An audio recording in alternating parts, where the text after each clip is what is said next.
शिरपूर तालुक्यातील थाळनेर व नागेश्वर परिसरात मंगळवार 27 जानेवारी रोजी दुपारी अचानक हवामानात मोठा बदल झाला। दुपारी सुमारे 4 वाजेच्या सुमारास आकाशात ढगांची गर्दी होत जोरदार वादळी वाऱ्यासह अवकाळी गारपीट झाली। अवघ्या काही मिनिटात झालेल्या या गारपिटीमुळे शेतकऱ्यांच्या उभ्या पिकांचे मोठ्या प्रमाणात नुकसान झाले।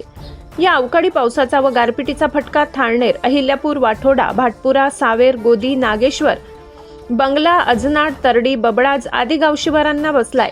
जोरदार वादळी वाऱ्यामुळे मका, गहू, रब्बी, ज्वारी आडवे पडले असून हरभऱ्याच्या पिकाचेही मोठे नुकसान झाले। तसेच पपई व केळीच्या बागांमुळे झाडे मोडून पडल्याने बागायती शेतीचे मोठे नुकसान झाले। काही ठिकाणी वादळी वाऱ्यामुळे झाडे उन्मळून रस्त्यावर पडल्याने काही काळ वाहतूकही ठप्प झाली होती।